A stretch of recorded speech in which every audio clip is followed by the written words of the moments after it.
Patriots quarterback Tom Brady answering questions this afternoon about the so-called Deflate gate.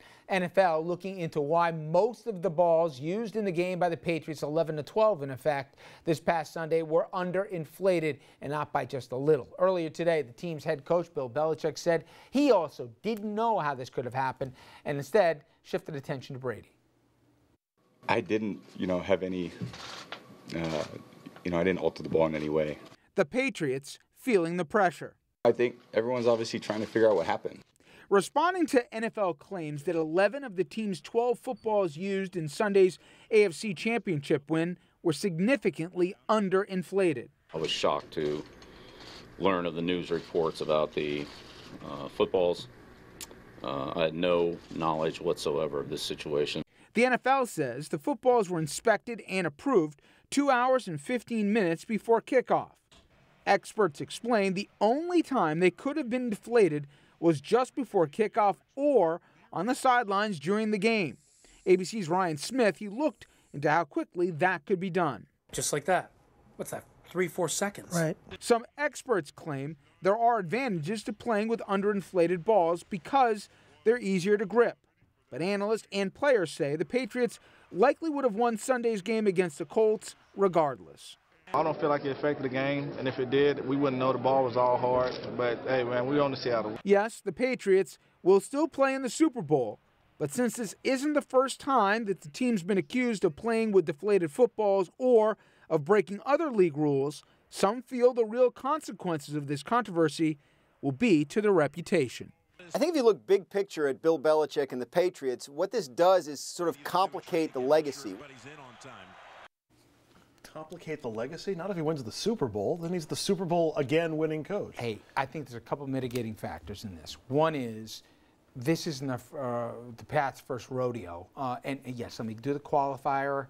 I'm a bitter Jet fan, okay? However, between Spygate and between all the questions surrounding Belichick and certainly his, let's say, liberal view of rules as they apply to him, again, they don't get the benefit of the doubt on this one, okay?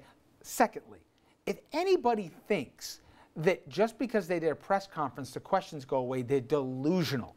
And even if this goes through the Super Bowl before there's a final ruling on this, if they win, people are going to say they shouldn't have been there in the first place. And if they lose, let's say the only reason they won is they've probably been cheating the whole time and they just got caught. Finally, and I think most significantly, the commissioner of the league has had the worst year as a commissioner of a league in recent memory, between everything with Ray Rice, the handling of that, multiple questions as to the priorities of the league. He was seen having dinner the night of the game after the Patriots won with the owner of the Patriots. And I'm not saying there's some collusion here, but my point is he can't be viewed as taking it easy. People who I respect are saying they wouldn't be shocked and they think it might be right if Belichick were even suspended for the Super Bowl game. I don't think it'll happen, but I think if anybody thinks there's going to be a little slap on the wrist here, I think they're completely wrong, even if it's just CYA by the NFL. You got to give Coach Belichick credit. You got to give him credit. I didn't know. Sounds like a politician.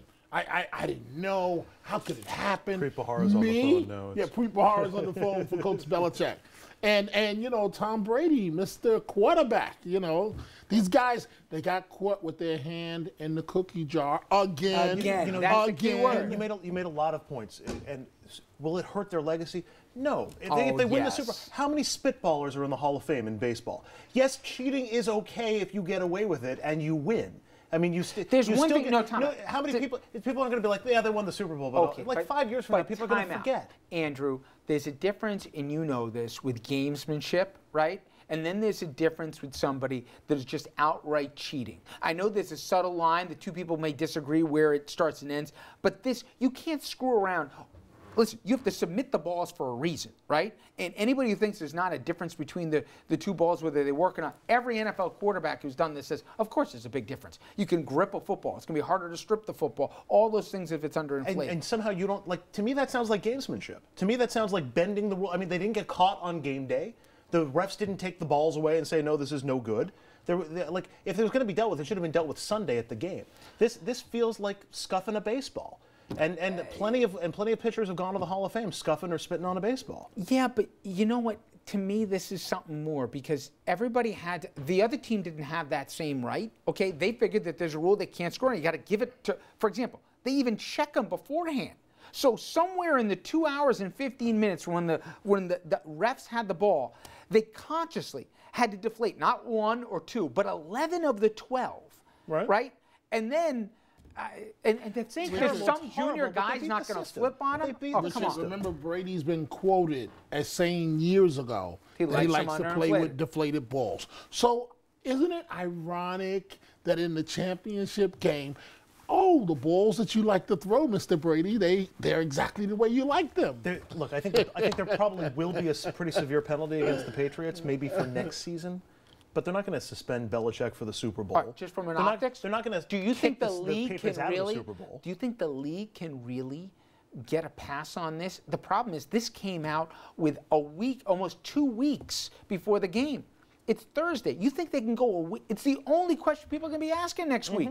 You think the league can really just hope this all goes away? How many close-ups are we going to get at the Super Bowl of the balls that are sitting on the field, of the referees before the game pushing on the ball? Hey, the NFL commissioner has to do a State of the League press conference every year in the run-up in media week. It'll come up. This doesn't look great for the NFL, and I'm sure they'll take steps in the future to prevent this from happening. But how do you penalize them for basically beating the system? You can't dodge this thing for 2 weeks. I think they got to do something. But anyway, the Patriots will probably win anyway. All right, coming up next here, I'm going to have a look at some news making headlines in the Valley. Stay with us. I'll be right back.